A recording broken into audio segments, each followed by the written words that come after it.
Common values, common goals, common sense. The Common Sense Podcast with Semi Bird. Welcome, everybody, to episode 30 of Common Sense with Semi Bird, candidate for Washington State Governor.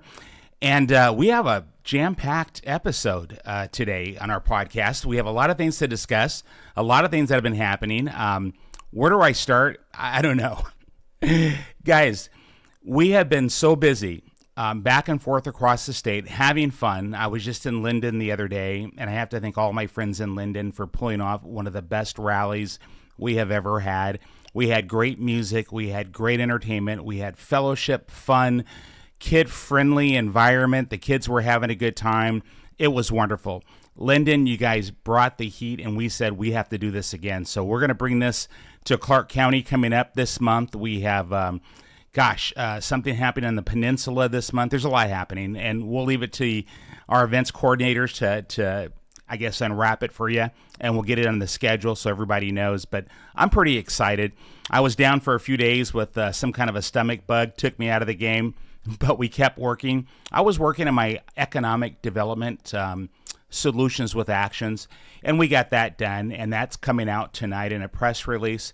So I'll keep you busy in terms of kind of, I guess, unpacking that as well. And maybe we'll touch on it tonight, and we'll see how much time we have.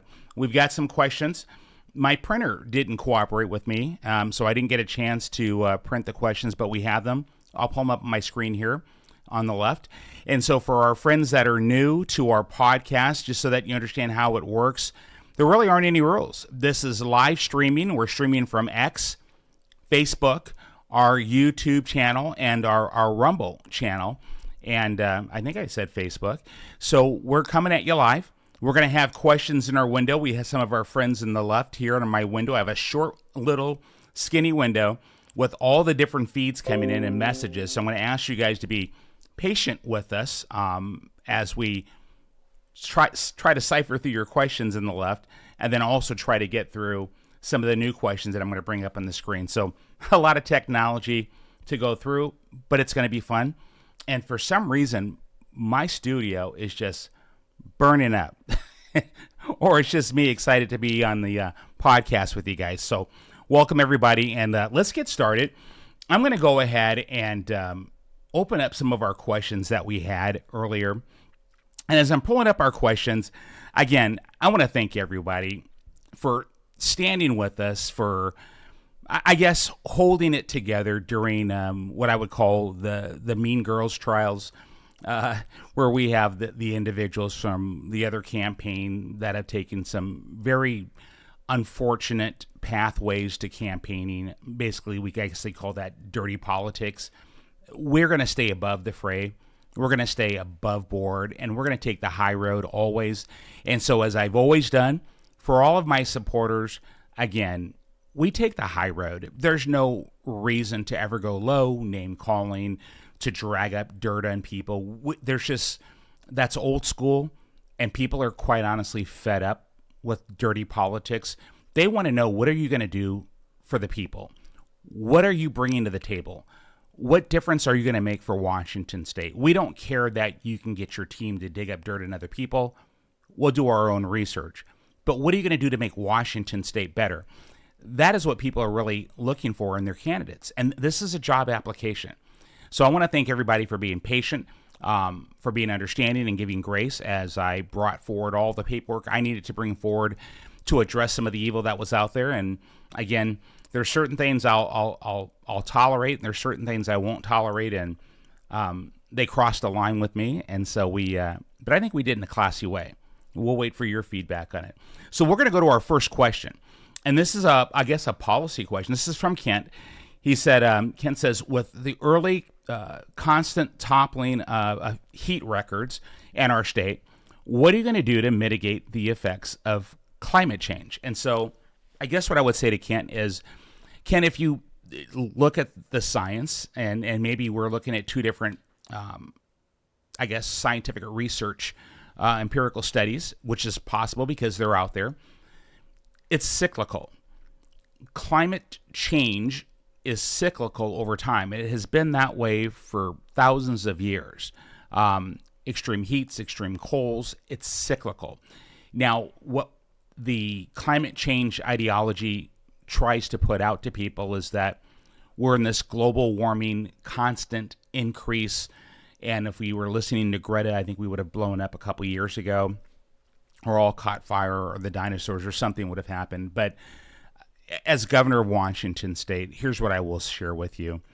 We're not going to subscribe to more of the same climate change extreme reaction to where it raises gas prices and diesel prices, where it causes harm to affordable housing because we have to readjust our energy codes so high that it doubles the cost of apartment units, it doubles the cost of building units, that it raises the cost of living in Washington State so that people can't afford to live. We have to prioritize our people. And so Washington State, putting Washington State first, that's what I'm going to do as governor of Washington State. We're going to prioritize our people. We're going to lower the cost of living. We're going to make affordable housing affordable again. We're going to make sure young people can afford to buy a home in Washington State again. We're going to make sure our farmers, our growers, and our ranchers are able to do their business without having all these extreme regulations put upon them for the sake of climate change. The same thing with other industries. So we're going to put people first, and we're going to protect our environment, which is another thing altogether. And we should be talking about managing our forest, because I don't ever hear any of those extreme climate change folks talking about the out-of-control forest fires that we often have year after year after year, because we refuse to do anything about the low brush, addressing that. And getting people out there to clean that up so they're not tinderboxes out there, that we're not doing cutting so that we can manage our forest properly. Why are we not doing that? We should be bringing back the logging industry in Washington State. So now we're making money, we're creating industry, we're creating jobs, and we're managing the forest. So when we have a concern, we at least know that we're not putting how much carbon into the air year after year with forest fires. Yeah, that is going to diminish probably by 60% after our first year in office.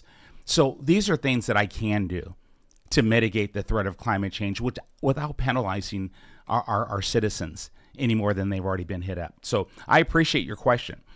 Linda, what do you think about the Republican Platform Committee changing the party's 2016 stance on abortion profile issues? Well, I've heard about it. I was witnessing the transition over the last several years, actually, but mostly the last year and a half. It mostly came out of the west side of the state, where people in the Republican Party and King, Pierce, and Snow, this originated out of King County, where they wanted to go easy on the verbiage so that it was more appealing to the populace. I don't ever subscribe to pandering, and I'm not saying that that was their intent, but I'm a common sense person, and so I will say that I believe that was their intent based on my observations. And so my 2 cents is simply this: life begins at conception, it ends at natural death, and there's a lot we should be doing in terms of prevention. There's a lot we should be doing to teach young women to understand that their value and their worth is so high, and that we should be talking about building resiliency within young women and young men to understand their responsibilities and understand the serious consequences. There's a lot we should be doing about going into at-risk communities with programs, awareness to prevention. There's a lot we should be talking about streamlining the pathway to adoption, making sure that we're providing young women or at any age who can conceive to say that let's make sure that if you find yourself in that situation, that you have the care and the support that you need so that you don't feel that you have to take extreme steps. And by no means should abortion ever be considered a birth control. I think that's what most people can agree on. I think we on both sides of this will say that we care about life. I think everyone does. I think women who say, I don't want you telling me what to do with my body. Well, I respect that. I wouldn't want people telling me what to do with my body either, but I think they also care and value life just as much as anybody else does. It's just that we take these stronghold positions and we go like this. And so I think we don't have to compromise positions. We need to talk about what we can do to prevent, what we can do to provide services and bring awareness so that we're not in these situations. More programs to do that, less fighting and more collaborating. And that's what I believe we should be doing. And that's what I will be leaning towards when I become governor and taking office in January of 25. Susie says, what ways do you propose to help prevent forest fires? And how do you plan to coordinate with other agencies to clean up the forest? So this is great, Susie. I really do appreciate this. And so I kind of shared a little bit. Again, clearly you can tell we don't peruse the questions before we go on set. We don't study the questions. This is organic, it's raw, and you know what you know, and you don't know what you don't know. And then I'll come back if I something I don't know. But this is something that's very important to me. One of my dearest friends, Sue Peterson, who's running for lands management, who I truly support. She's brilliant in this. She's a biologist. We've talked about this. It's the undergrowth in our forests that become dry, especially now in the heat, and it just sits there, and it's just waiting for a spark just to go up, and then there goes the forest. We should be having crews go out there and cleaning this up. And there was a great program in Clark County called the Large Project that was dismantled, and they said, well, we didn't have the funding to do it. Well, we actually did, and we do, and I plan on bringing it back when I become governor. And so this is where we use Department of Corrections personnel, partnering with Bureau of Land Management, and we have inmates actually go out and help manage the forest. Now, can you imagine this? We could be teaching our inmates a trade. We could be helping them make money as they're getting towards the end of their sentences. Those who have that mindset for rehabilitation and they want to prepare themselves for a future, let's get them started. Why not utilize those resources that we have? And again, I'm not talking about slave labor or anything else like that. This is all voluntary, but they could be working off their time. And so we would be managing our forest to clear up the low-cut growth. Also, the timber industry. It is my intention to bring back the timber industry. It's my intention to open up more state lands and to partner with our new president on federal lands so that we can start cutting on federal lands too. Because you get a forest fire that starts on federal land and it spreads into state land. It doesn't matter whether it's state or federal. People's lives are at risk. Tens of thousands of acres of beautiful forestry lost. How much carbon going into the atmosphere? We were just talking about that with Kent's question. And so, again, this is what the benefit of proper forest management actually does. And managing it effectively and efficiently, you're addressing numerous concerns altogether. So that's just a taste, but I will be partnering with our new elected official. Hopefully it'll be Sue Peterson, and there'll be more on that. So I'm going to pause on our pre-sent questions. I'm going to go over to my window here. I see we have some new guests that have tuned in. We've got Barab, Susie. Hello, my friends. It's good to see you guys. We have Honor Flags. Roberta, good to see you. Hey, there you go. Tatiana, good to see you, my friends. Casey. Oh, Casey. Casey's a dear friend from gosh, this is my friend from a long time ago. I love it. Okay. Catching up. D. Good to see you, D. And I'm just going to cruise through, and I'm going to be looking for questions. If I miss anybody, my goodness, I've missed family. Scrolling right past their name. Is that my... I see my cousin on here. I was just talking about Christy. It's good to see you, my dear. I love you. It's my first cousin, Christy Merrill. Good to see you, my dear. I love you. From California.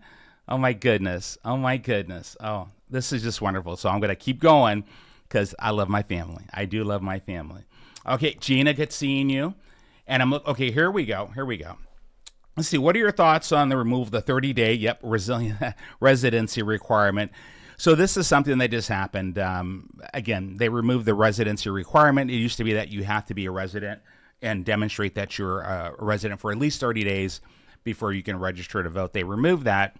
And Washington State has been in this I guess that this trajectory to increase voter turnout or voter participation, and that really does sound good when you think about it, getting people to want to vote, to participate in their government processes, but at what cost? And when it's the cost of election integrity, that's wrong. And so in this case, my thoughts are, well, this is wrong.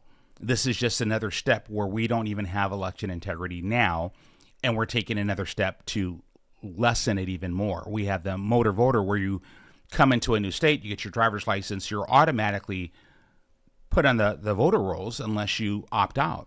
Well, it should be the other way around. You should have to opt in and so register to vote. We need to take it seriously. It is a civil liberty that must be valued. So I'm not happy with it. I think people who understand my platform and positions, I support paper ballots and in-person voting, voter ID, cleaning the voter rolls up. There's a lot of work to be done, and that's my position on that. But we do have a law, and there's laws that need to be changed. And so there's a lot happening. And I love this. Gina says, let freedom ring. Oh, preach it, sister, preach it. Dawn, my dear sister, good to see you, my friend, good to see you. And we are up and about, and I'll tell you what, I'm in a lot better health than I was a few days ago.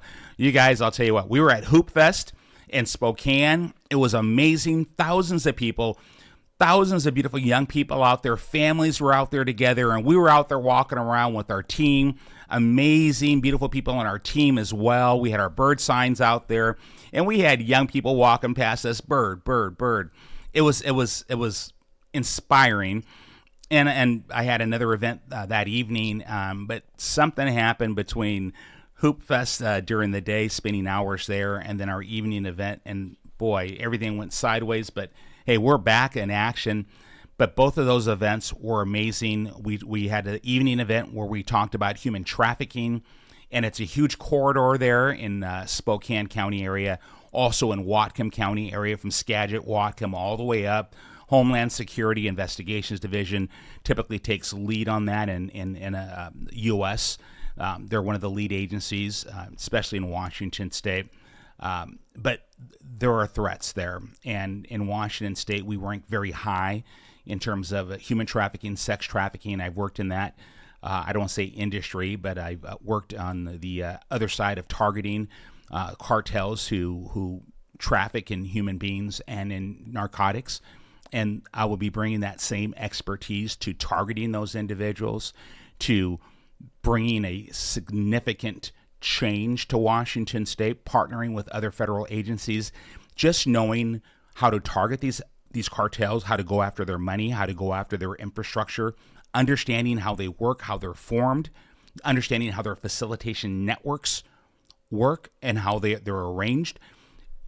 You have to, and I'm hoping I'm saying this clear enough that you guys understand, these are resume items that matter. And I know as governor, I'm not going to be out there, drawing guns and doing all these other things. And we need to understand that. But oversight and understanding what to expect and understanding what to expect of our people, I think that matters. Having a governor who has done this before, who literally can bring up a laptop, who can tell you about the software programs that we use for trafficking narco terrorists and human traffickers. I've done that. So we are bringing some expertise to mitigate the human trafficking and the drug trafficking in Washington State so that we can go after these cartels and crime syndicates who are profiting off the misery and deaths of our citizens. We could talk about the triads and the other criminal gang entities that operate from East Asia here in Washington State, because we not only do we have a porous northern border, we have a porous port border that we don't talk about. And I have complete and full familiarity and expertise with maritime security that I will be bringing to the table as well.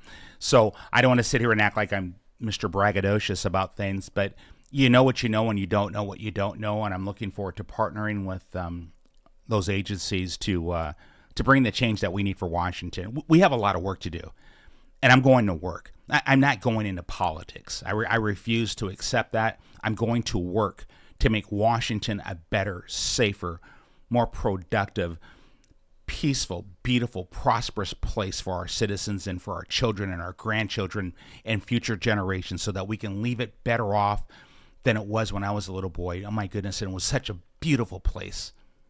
And it will be again. It still is. It still is. You know it is. Let's get through some more questions, you guys. I get so passionate about this. Hi, Lori. It's good to see you there. You and Jeff have been wonderful. Thank you on the Yakima corridor getting us set up. You guys are amazing.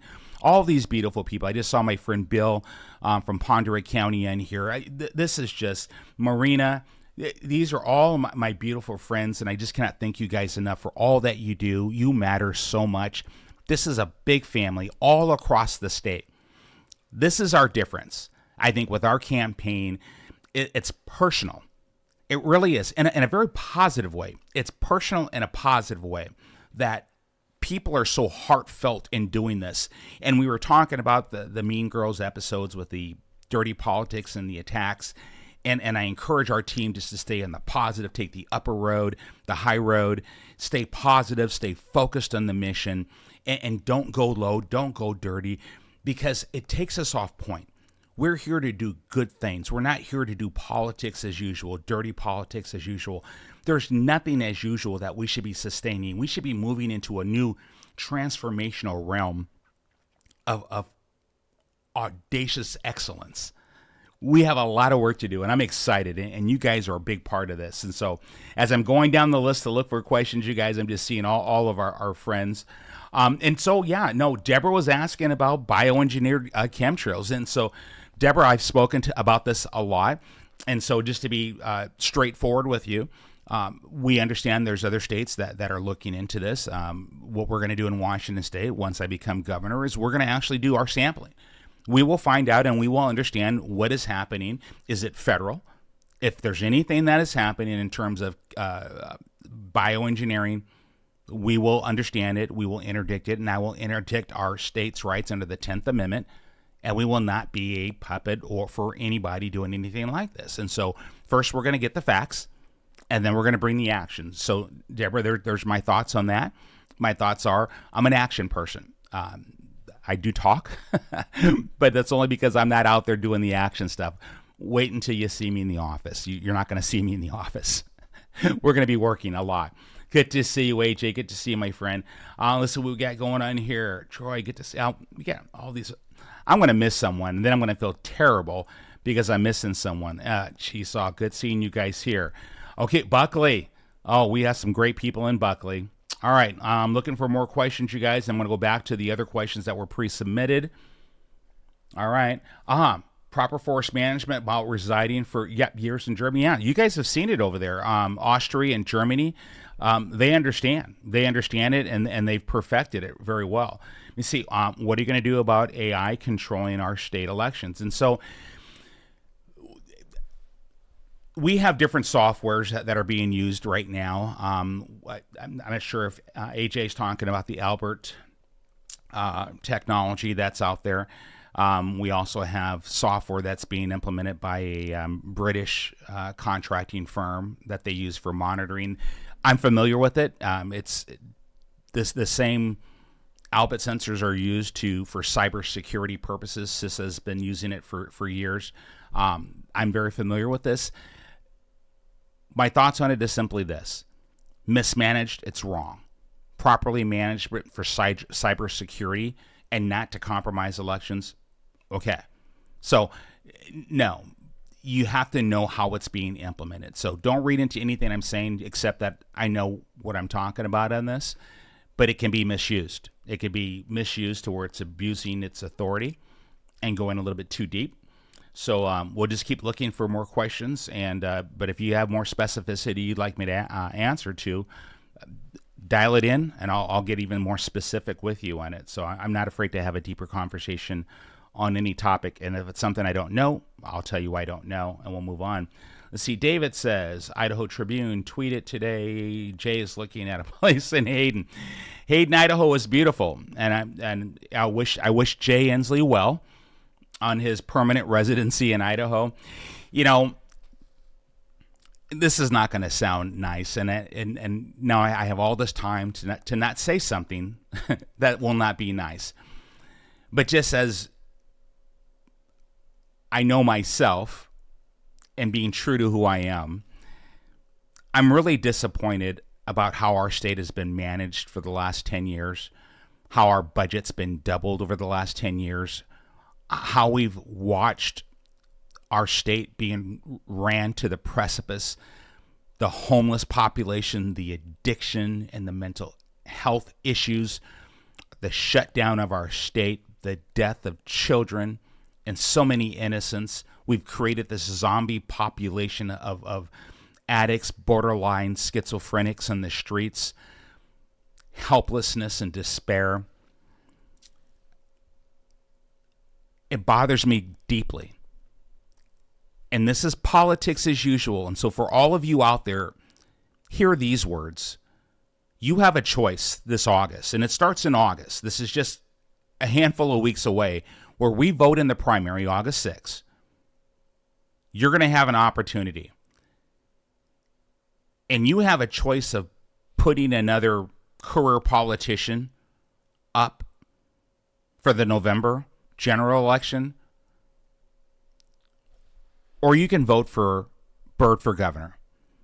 Because I'm a vessel, I'm a servant to bring servant leadership and transformation to Washington State, to improve Washington State, not to subscribe to any ideology or any special interest groups, but performance improvement, continuous improvement, budget, fiscal accountability, transparency, improvement, schools, academic excellence, streets, safe, the laws being adhered to.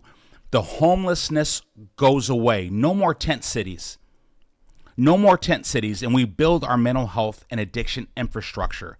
I have a strategy and plans for all of the aforementioned, all of it. So you have a choice.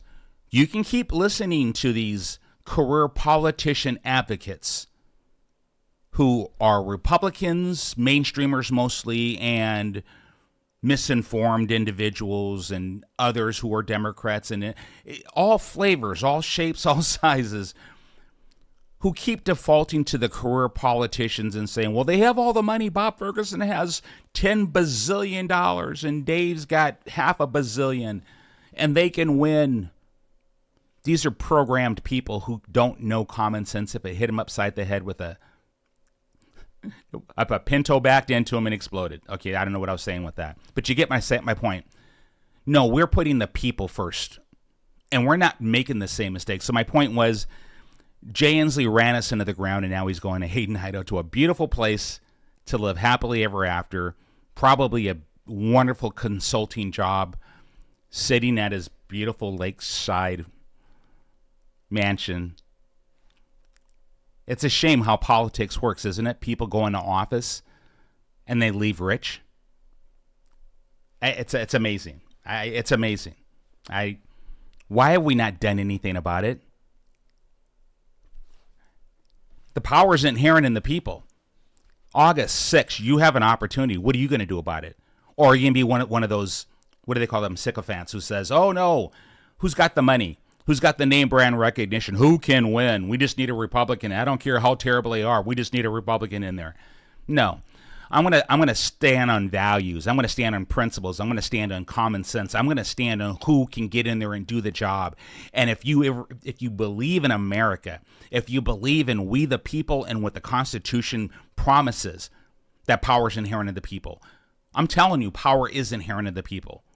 Even if you don't believe in your own Constitution, I do.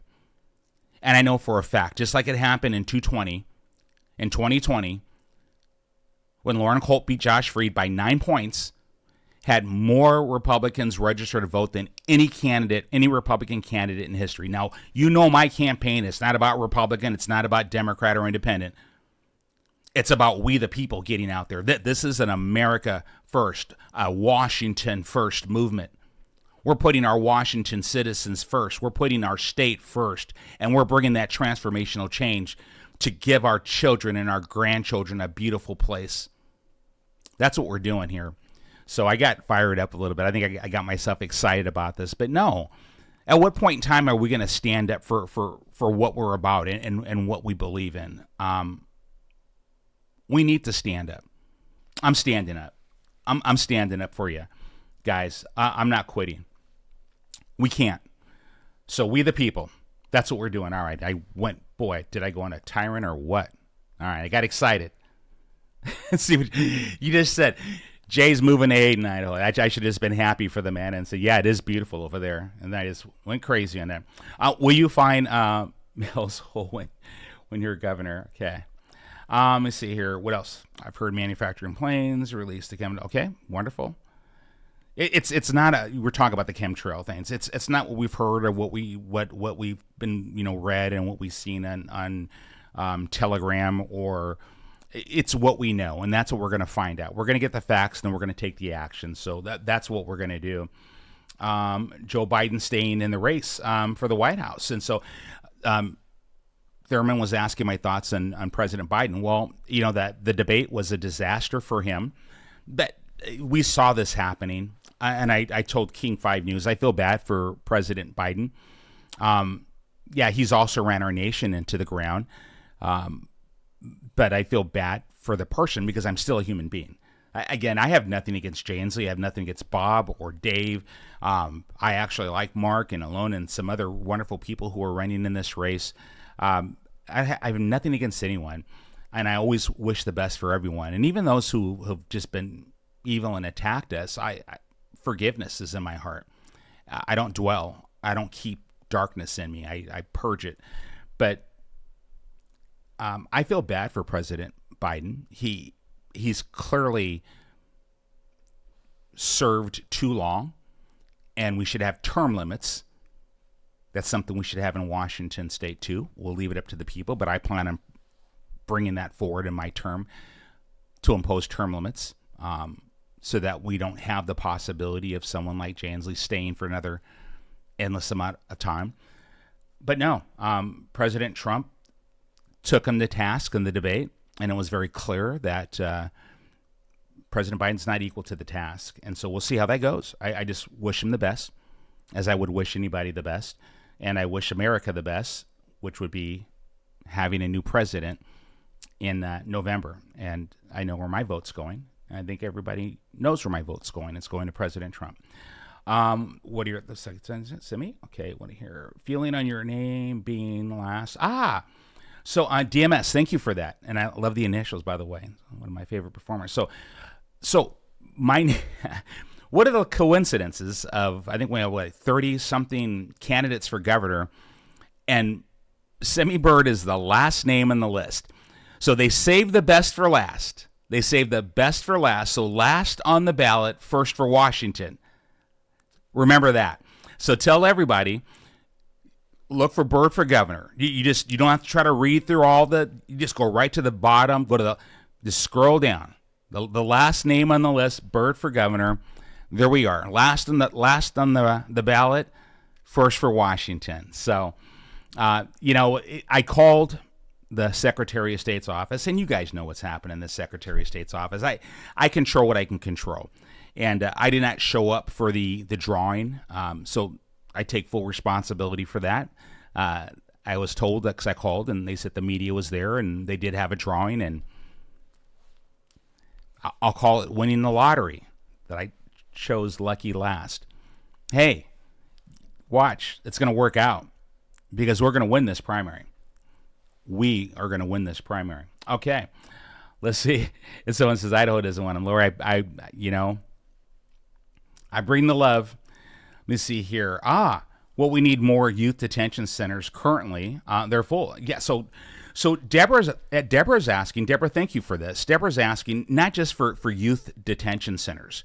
So Deborah's brought a question, and I'm going to redefine Deborah's question. We have a shortage of youth detention centers. It's not just youth detention centers. We have a lacking of youth crime laws. And I will be showing up in January with a stack of legislation that I will be proposing. One will be a youth crime bill. Because right now our law enforcement, their hands are tied behind their back when it comes to young people because they can't even investigate, they can't pursue. There's so many things. When I know we reimpose police pursuit, I get that. but not for young people. It's different in what they can and cannot do. But specifically to what Deborah was asking, we do not have the infrastructure, the correctional institution infrastructure. And what we do have, we heard about what's been happening down in Chehalis, if you're tracking. What a nightmare down there. And the corruption and the vice within those institutions. And Bob Ferguson and Jay Inslee said, oh, nothing to see here. And that brave chief of police pushed it and made sure he got a warrant and got in there and brought the law. We need more infrastructure, Deborah, and I'm with you on that. So I'll be bringing a youth legislation bill to give law enforcement more freedom to investigate and to prosecute. So for our prosecutors to prosecute, and then also to have programs for rehabilitation for our young people. But we have to have the infrastructure to support. And it's not only that, regional correctional centers is something we have to look at, because we don't have the infrastructure for adult incarceration as well. Right now, we have partnerships throughout the state. Counties typically partner up. Sometimes we do it with cities. They'll partner up, and one of the municipalities will take on and say, okay, our jail can facilitate, and they'll establish memorandums of understanding, and that's how they make it work. But we're short infrastructure. And so we need to build our infrastructure for corrections, especially after we get elected, because we're going to be enforcing the law, and we're going to need the space. So, no, I agree with you. Thank you for asking that. Brandon's got a good question. Thank you, Brandon. Thanks for putting that question mark out there. What is that website that we can register our vote? Crosscheck. So, Brandon, it's Crosscheck. If you go to Crosscheck, I think it's crosscheck.org. Crosscheck is the system that we have signed up, registered with. So where a citizen can go online, register, choose your candidate, select your candidate of choice, and that Crosscheck is a validation tool that you can use, that we will be using when the state does their tally in November. And they say this precinct had, we'll just say 10,000 votes for Byrd. Crosscheck says we had 20,000 votes for Byrd. Well, then we have a problem, because we have that validation tool. If we didn't have the validation tool, we wouldn't know any different, and we would have no way to prove it. Plus, we would not have the, I would say, the affidavit of support to take a case to court, should there be any hanky-panky. And we do know that that does occur. So, no, 100%. 100% Crosscheck is what we're going to be using, and I'm looking forward to that. And we'll keep you abreast as more information comes to light. Let's see what we have going on here. Thanks, you guys. I appreciate the kind comments. All right, let's see here. We have here. So what is the mouse hole?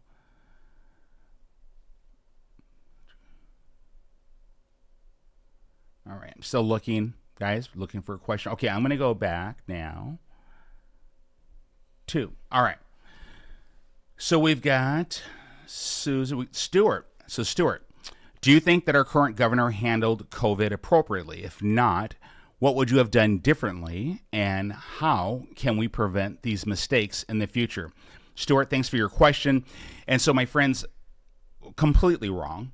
Out of all the candidates that are running in the top, that would be myself, Mark Mullet, Bob Ferguson, and Dave Reichert. All of them, except for myself, have subscribed to Inslee's response. Dave Reichert said he thought Inslee did a good job. I don't. You already know where Bob stands on it. I thought Jay Inslee did a terrible job in his response to COVID. He shut down our schools, and we saw what that did to our children. Lost learning. We have 6th graders who are failing to be able to read at grade level standards by 65% margin. You have 8th graders who cannot do mathematics at an 8th grade reading, at an 8th grade mathematics standard, and that's 72% of 8th graders cannot do math at a acceptable standard. We have mental health crisis. We had lost lives. We had businesses that were devastated, that were closed, that were shut down. Our economy and our homeless population skyrocketed. Addiction went through the roof. Again, it devastated our entire state. And when you have candidates that are telling you right now that are supporting the mandates, that tells you how they're going to react. Because I'm telling you, if you let the World Health Organization have their druthers, they'll bring something back again. And you need to know who's going to be in Olympia, whether they're going to support more mandates, which is all the above I told you, except this guy, because I was the one who said no to the mandates, who called it out as a violation of our constitutional rights. Masking of our children was wrong against the wishes of their parents. It should have been a choice. And certainly vaccinating children to make that mandatory, because they were trying to do that with our State Department of Health. No. I would have been cautious, but I wouldn't have just shut our entire state down. We would have been cautious. We would have taken the protocols, but you don't go to an extreme. You edge towards it. You look to see. You don't overstep. And that's what they did. And we're still paying for it. Jay Inslee used, $340 million of federal COVID money for illegal immigrants. That money should have went to families, Washington state families. There's a big difference with these lobbyist-type career politicians. You have a choice, again, in August.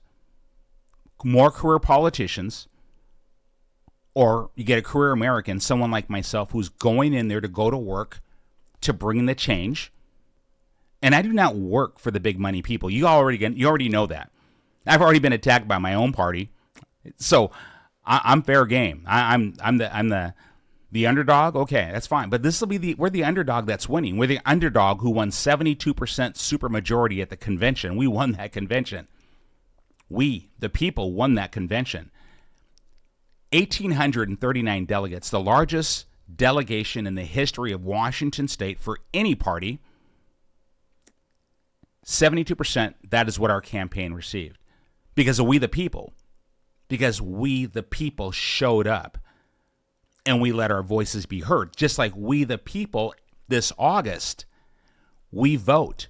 Between now and August, we go knocking on doors. We go on social media. We tell our friends about Bird for Governor. Check out his podcast. Check out his YouTube. Check this guy out. Look at his solutions with actions and judge for yourself. Is this someone who you believe can bring solutions to make Washington State a better place? It's not about politics. It's about people. It's not about party. It's about people. And it's not about those special interest groups.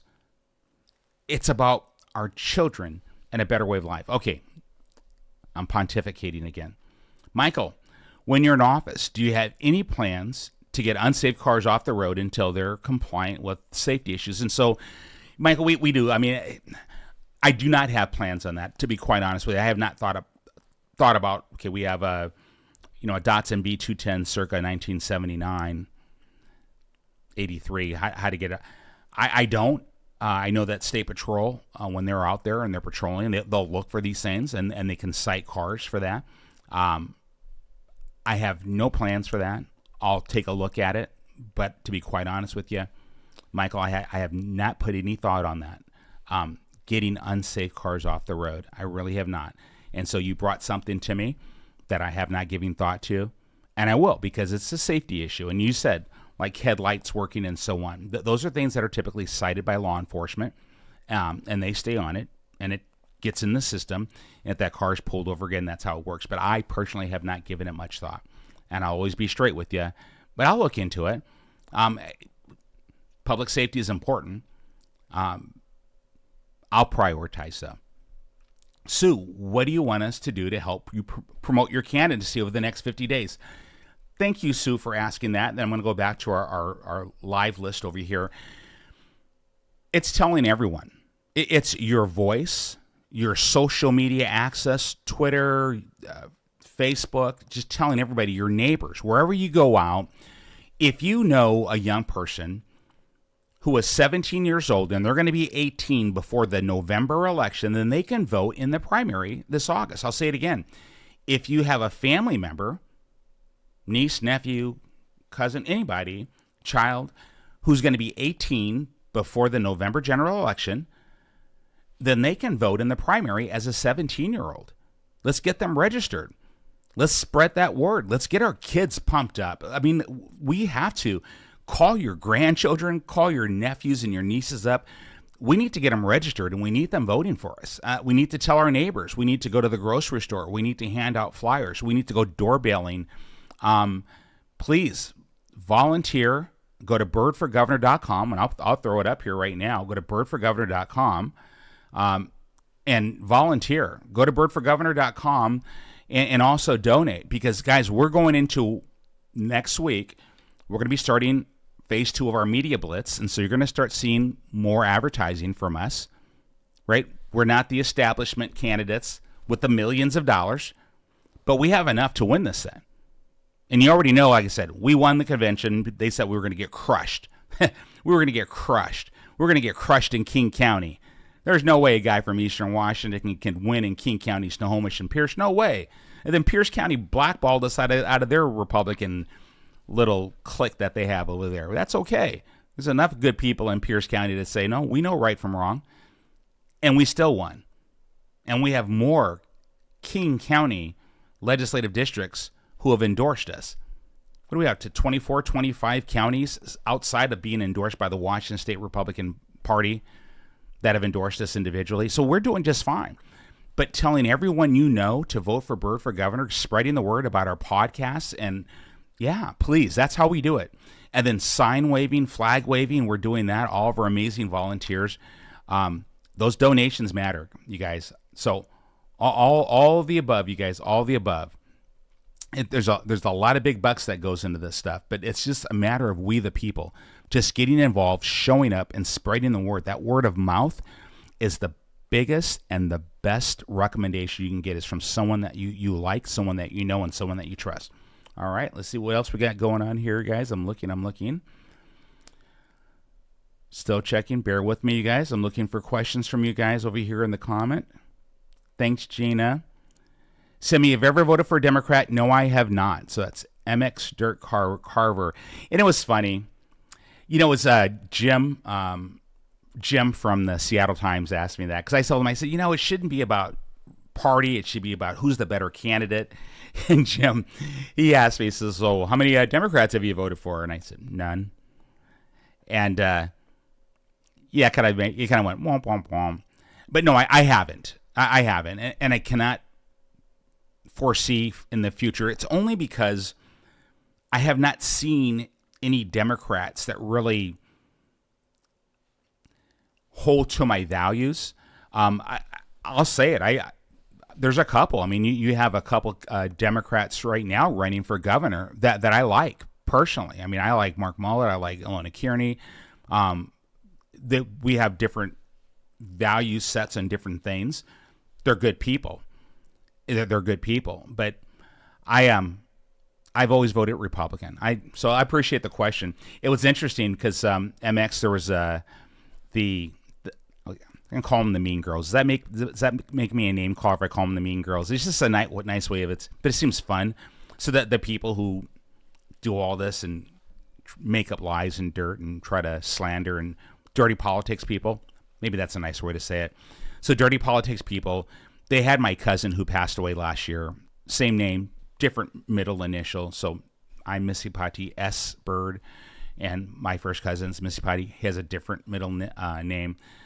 Bird, from Kaneohe. Again, you may have heard that when someone said he tried to blame it on his cousin. It's because when the reporter asked me the question about an article in the paper in Kaneohe, I'm thinking, well, you must be talking about my cousin. And then forever, Semi Bird tried to lie and blame his cousin. It's amazing how those things happen, huh?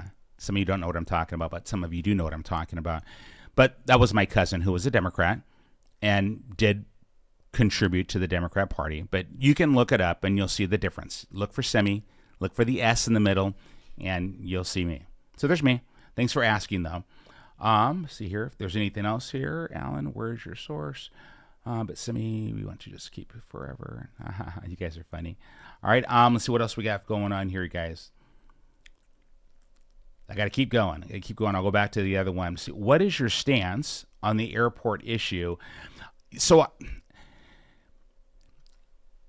I am all for having a second airport to offset. I really am. It's a matter of placement, and it's a matter of community engagement. And so here's what I will say to that. I will look into it, and I will support having a second airport, but I will never support having a second airport and force it down a community's throat when the citizens of that community do not want it. They're going to have to jump all in and go, nope, majority vote, the community's all in, the community supports it, community welcomes that thriving business, the community, that is how that's got to happen. That is how I would bring that support. It's got to be welcomed by the community that airport will be located in. So if we're talking the same thing, that would be something that's important to me. Whatever site they choose, making sure the due diligence includes community engagement, transparency on what is being done, all the different steps that's being done, that is being transparently communicated to the community so the community knows that they're not blindsided and that they have access to all the information so that the community can make an informed decision. That is what I will support. That's what I will insist upon. So, Takako, I hope I answered your question clearly. It has to be community engagement. You have to do it that way. Otherwise, I'm going to be very, very resistant to it. So, term limits, yes, for all executive legislation, yeah. So, and how we enact. So, so it's not something that I can do by executive authority. It would have to be a law change, and so I would have to propose it. Legislation, I said that from the very beginning that I would be willing to start with the office of governor, but it's the executive. We all are at 4 years, and so rerun after 4. But right now it's 4 with no limit to it, no limit on terms. Personally, I plan on being in the governor's office for 2 terms, max. I'll have enough time to get in there, get things done, transform things, make some great changes in legislature, and be able to do a good handoff and ensure that we have a great Senate and House. So that's my intent. And so I have said from the very beginning, I want to propose legislature that calls for limits and terms. I would say max 3 terms, max. So that's my 2 cents. Let's see here. I'm just looking to make sure I'm not missing. And guys, if I miss your question, just please re-ask it. It's a great opportunity. Here's another one. I thank you, Dawn. Should we hold our ballots? Oh, for the same day? No. Thank you, Dawn. Oh, see, wonderful, wonderful, my dear friend. My friends, vote early. I know some people are like, no, wait a minute, Semi, no, wait, no. Vote early. If you're supporting my campaign, here's what I want you to do. I want you to vote early. As soon as that ballot gets to you, I want you to call every friend you have. I want you to go on Facebook, social media, Twitter, Instagram, send it through carrier. I want you to tell everybody you know. I want you to take a picture. I want you to text it to everybody. Look, I just signed I did my ballot, and I just voted for Byrd for governor, and here's where he's at. Last on the list, first for Washington. Let everybody you know, and then send that baby in. And then go online and make sure you're checking that they received your ballot, that they accepted your ballot, that your signature was accepted. That's what we want you to do. And the reason we want you to do that is because we are going to be checking that as well. And then we're going to have our ground teams out there, and they're going to be using this information so that they can go out there and start saying, hey, folks, we noticed that you haven't voted yet. We just want to make sure that you received your ballot. Are you checking on this? So we're going to get out there, and we're going to really work hard. So the campaign's going to be working really hard to get folks out there voting, to get people out there engaged. But we need your help. So please, please, please vote early. Verify that your ballot was accepted, that it was received. And then as soon as you receive it, you sign it, you do your thing, get your picture of it, post it on social media, tell everybody you did it, you voted for Byrd, let them know where we're at in the ballot, right? We're last in the ballot, first for Washington. They saved the best for last, humbly said. I got that from some of our friends. So thank you, Don, for that. And I give props to my dear friends Cindy and Scott up there in Whatcom County for a wonderful weekend. Or Candy and Scott, you guys did amazing. And so many other people up there in Linden. It was just a wonderful, wonderful time. And I just cannot thank you guys enough. Now the National GOP platform. I'm just looking. I didn't see a question mark, so I'm not going to go too much in there. I'm just looking for question marks, you guys. All right, here we have one. Question. There we go. And thanks. Let's see here. What if they come up with more votes than you do on cross-check and win by cheating anyway? Well, you know what? I got nothing. What if they have a printing press and they just make more and they have their own machines and they go in there and they tweet? I got nothing. So what if? I don't know. I got nothing. So yeah. So cross-check first of its kind. So what if they defeat the first of its kind mitigating thing that you guys are using when there was nothing and we would have been stuck with nothing now that you have this? But what if they beat that? And what? I got nothing. So, yeah. No. But are we going door to door? Yes. Are we going to go out there and push votes in the inner city communities and youth communities and all minority communities? Yes, we are. Yes, we are. So we're going to be working for it. But what if? I have no answer to that.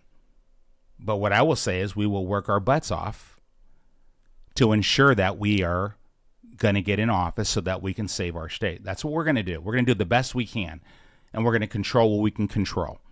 I'm just not a quitter. I don't think like a quitter. I just don't quit. Okay. How do we navigate kids through the education system? That we've been left behind because of the shutdowns. And so, Kevin, thank you for that. I'll be showing up again, another one of my bills. Education reform bill.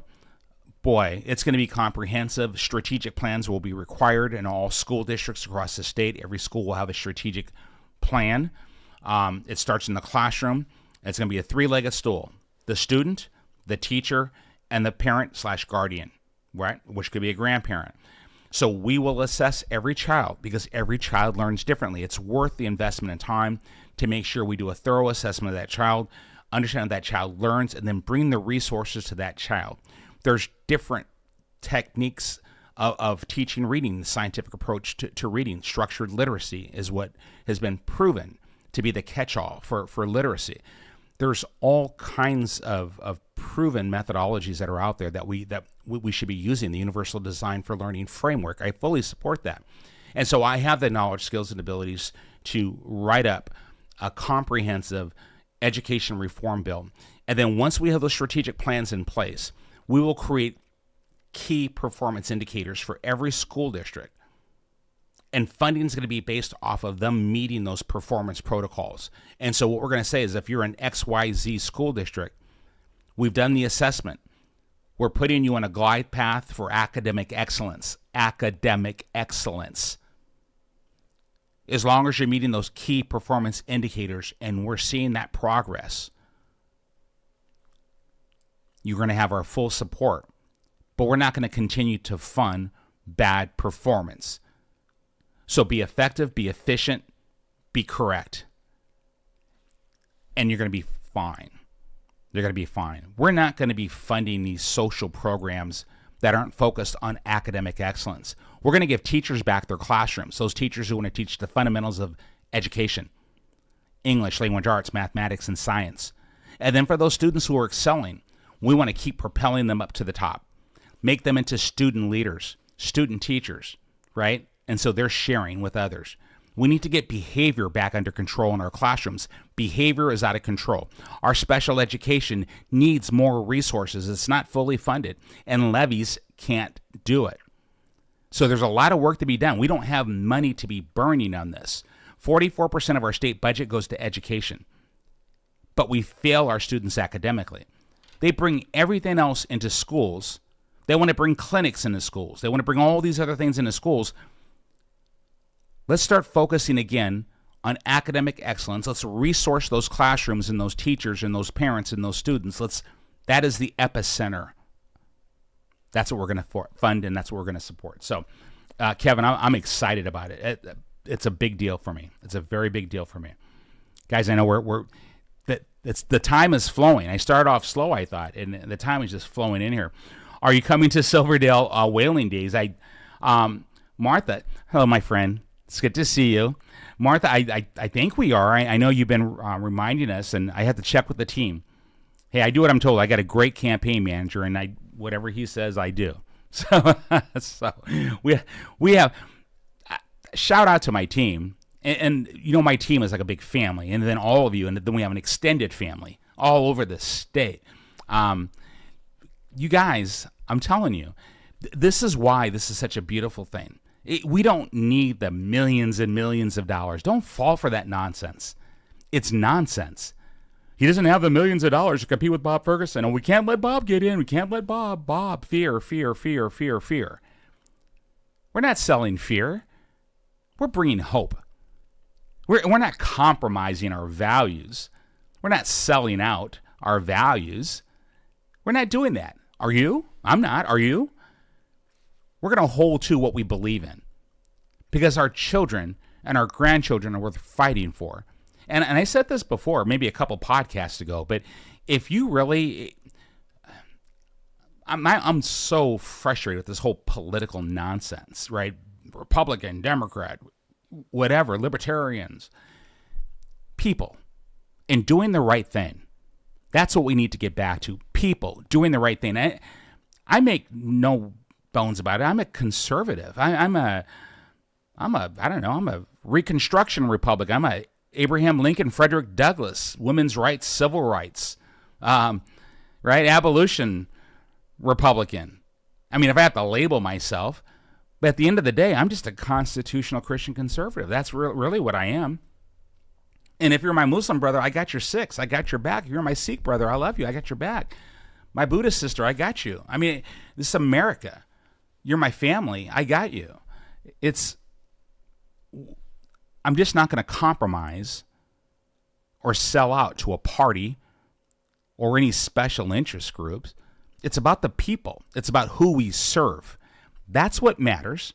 And the fact that we have to register to be under this ticket or that ticket, or you have no chance, it's a broken system. President Washington warned us, and he was right and brilliant. Now, the party system, it's broke. And again, I've been a Republican my entire life.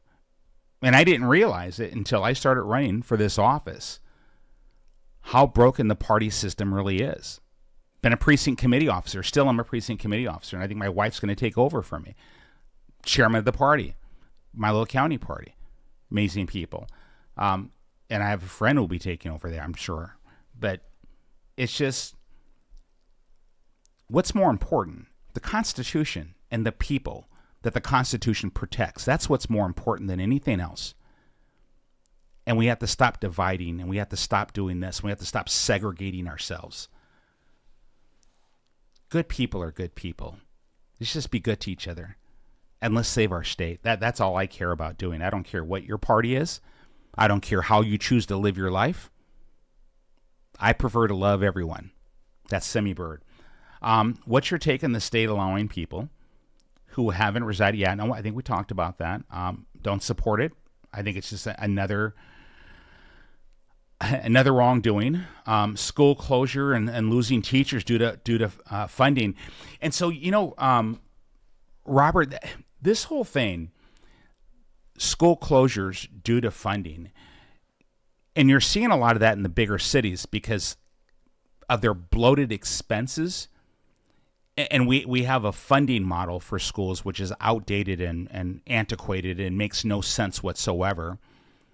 This is why the strategic plans, because when you do a strategic plan, you do an assessment. You understand what does it take to actually run the operation. And then you map out organizational goals so that you have those key performance indicators. You can measure performance improvement. And it works in education very well. This is because of bad management.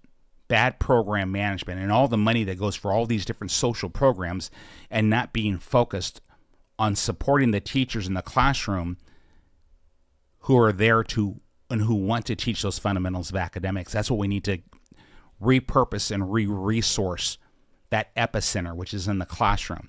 give teachers back their classroom, get those parents in there, understand how that student learns, get them to take ownership of their learning. That's what we're going to do. I know we're running over time. We're going to wrap here in a second, but Robert, I always take time for education. It's important. And Kyle asks, hi, Kyle. It's good to see you, my friend. Is there going to be a debate? The deal with that.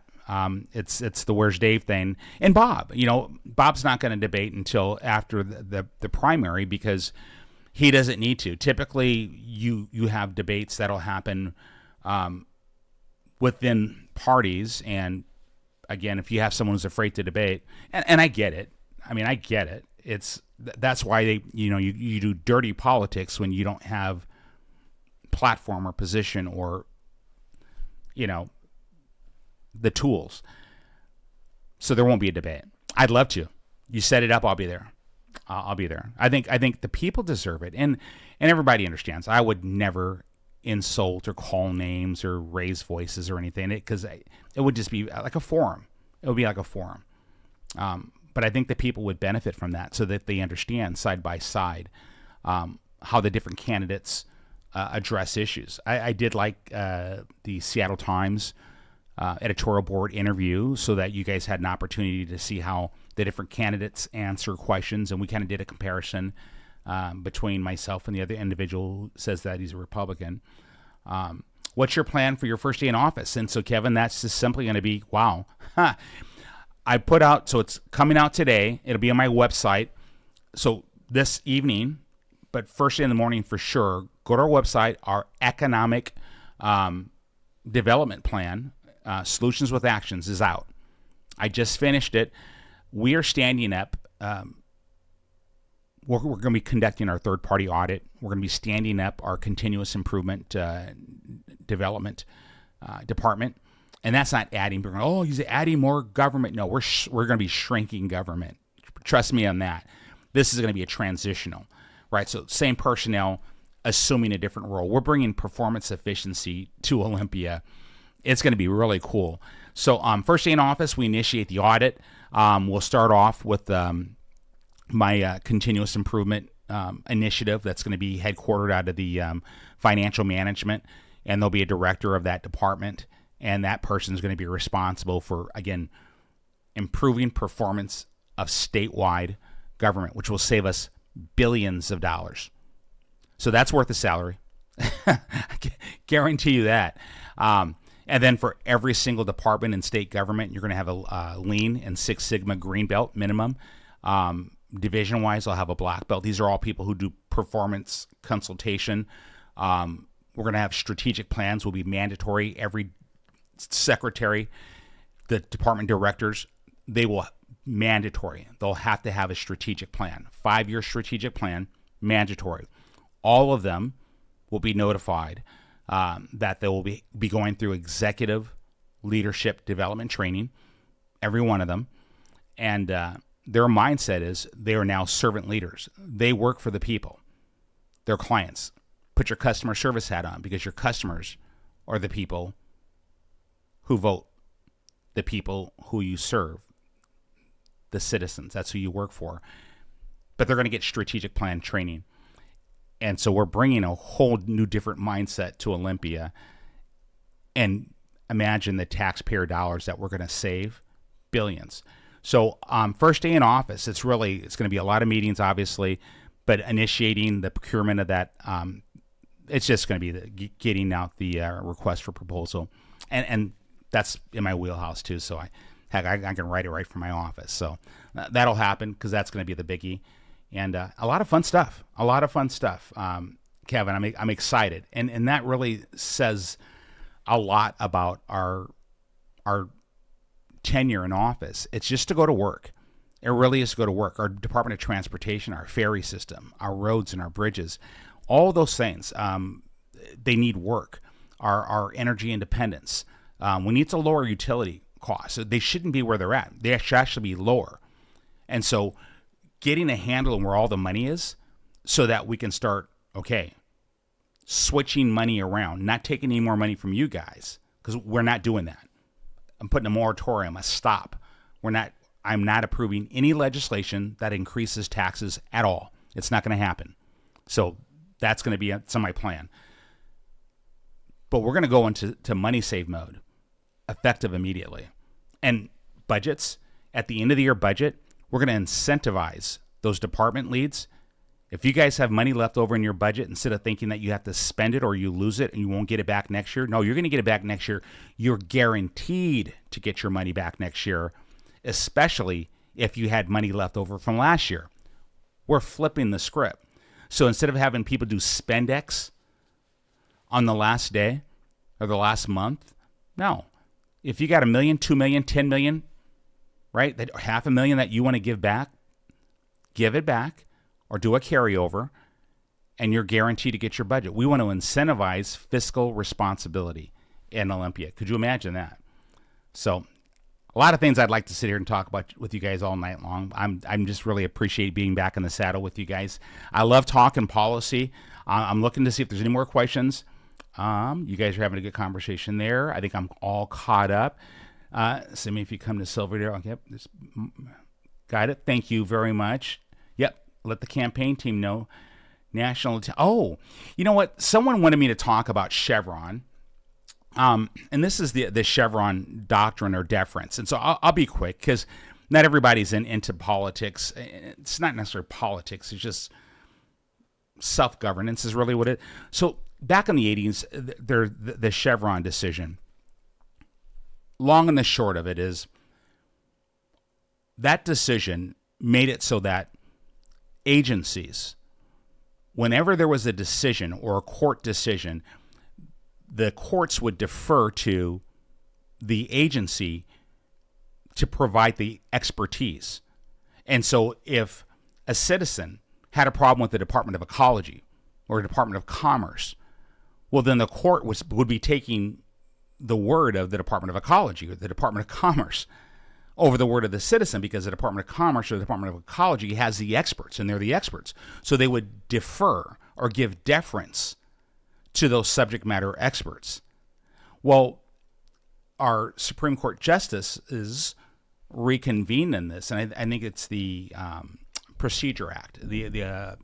God, I was going to say the American Procedure Act, but it's the Procedures Act that they said that concept was in misalignment, and they revisited it again, and they overturned it. And so the Chevron doctrine has been reversed. So now what that means to us is this. If you have a problem with big government now, instead of the agency that you had a problem with, you can take that agency to court, and now the court is not obligated to listen to the subject matter experts from that agency that you had the problem with. They need to be open-minded, and they need to make their own ruling based on the evidence that's presented to them. And I hope that makes sense.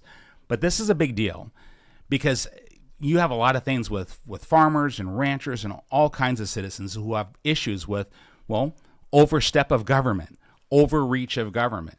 And so now, well, with the Chevron doctrine or deference being reversed, that gives more protections to we the people, to the citizens. And it puts more onus on the courts to say they have to do their due diligence. They have to solicit and get the expertise on their own, and not just give deference or give prioritization to say, well, that agency says it's this way, so it must be that way. So that has been changed. And so there's the Chevron decision that just happened a week ago. So I thought I'd mention it. I hope I didn't butcher it too bad, but I thought it was fascinating. You see here, Marysville School District bankrupt, and they've even talked about closing the entire school district, sending. That'll be interesting. I'll check into it. Kathy, I will. I'll check into that. Kathy was just talking about the Marysville school district maybe closing down. So I'll take a look at that. That will be very interesting for me to look at. So I have not heard about this, so I have no opinion on it. But I will, as soon as I get off our podcast, this is something I'm very big on. So I will check into it. Is that First Lady Bird? Is my wife in here? Oh, that is First Lady Bird. There is my wife. My beautiful bride is here. The love of my life, my dear wife. Yep, that's the First Lady Bird. She's out there flying around someplace. Oh gosh, am I blushing, you guys? You stop it. Okay. That's family, and then you get my wife or my children, and I mush. I turn to mush, and I'm not afraid to say that, right? Let someone else continue. Okay. Oh, Teresa, thank you, my dear friend. You guys are so sweet and beautiful. I don't know what else to say. You guys have just been so wonderful. So I'm going to wrap up. I know I'm probably missing something. Let me see here. Just want to make sure I'm not. No. Again, and righteous. Some of those COVID funds, total misappropriation. And boy, don't get me fired up again. Yes, that will never happen in our administration. You guys, and as I'm wrapping, this is the difference. Call me a geek, call me a nerd. I mean, it's not politics that we're bringing to Olympia. It's performance. It's management. It's budget accountability, fiscal responsibility. We've been paying taxes, gas taxes for better roads and bridges for decades, and they're terrible. We have a marijuana tax. We have a lottery tax, a liquor tax, the highest in the nation. We have a gambling. I mean, we have all these taxes that we pay. We have tolls out the yin yang. Where is all the money going? And what are we getting from it? Plain and simple. And then whenever you see King County Department or that department or this state department does an audit, they always uncover this and they uncover that and they uncover this. You have a governor that doubled the budget to $71.5 billion in the last 10 years. Doubled the budget in the last 10 years to $71.5 billion. If you do not think there is some waste, fraud, and abuse somewhere in, you're sorely mistaken. You can see it from the outside looking in. The billions spent and wasted in homelessness, those industrial complexes that get created where they're just raining money out there for all these nonprofits with zero accountability. That has to end. I will end it. And we will demand transparency, accountability. It'll be written into, I know procurement contracts and acquisitions. This is the difference. I'm going to work. And maybe on a different podcast, we'll talk about specifics on drug interdiction. But we have the tools. I will have the people. We are turning the state around, you guys. I'm going to work. I'm going to work. But if you want to feel safe and you want to listen to those folks, oh, this person's got more money, and this person's got name brand recognition, and we want more of those lobbyists in there, more of those career politicians, then we get what we get, and it's not going to be good. So let's stand together. We have a few weeks left. You guys are the change. You did it at the convention. We can do it now. And it's not just a small cell of a handful of people that are just my best friends. I just love all these people. There are thousands of people out there in our state that want the same change we do. Thousands and thousands of people who don't vote Republican, who don't vote on the right side, but they're voting for Byrd for governor. I know for a fact because we've been in those communities. I'm going to be getting a big endorsement coming up in this next week from someone who typically would never, ever. And this is not like some big mega unit, whatever. This is a group. Well, I'll save it. But there are people who are coming on board because it's about the change we're going to be bringing for Washington State. This is real, and it's going to happen. And once we win the primary, game over. Because that general election, don't let anybody tell you anything otherwise. Oh, he's got $8 million. So what? I have nothing against Bob. He may even be a nice guy. I don't know. But Bob hasn't done a really good job as Attorney General. And if you think people are that crazy to allow him to become governor, they're not. So don't you worry about that. The general is going to be easier than the primary. That's right, I said it. I'm confident. Not cocky, but confident. Let's get this primary knocked out. Let's do this. We show up. Let's tell everyone we know, last in the ballot, first for Washington. That's right. We're going to do this, guys. And I'll tell you, it's going to be a beautiful thing for Washington. So go to birdforgovernor.com, volunteer, sign up, look for flag waving events, get out there, get active. I cannot do this without you. I haven't done any of this without you. I mean, we're doing this together. This is a we movement. This is a we the people movement. I just cannot thank you guys enough. Can't thank my team enough. Thank you for the love, your support. My family loves you and appreciates you. I love you and appreciate you. Spread the word. Spread the word about the bird. And again, we'll start in August, but in November, we're going to be giving Olympia the bird. God bless you guys. Have a wonderful evening, and we'll talk soon.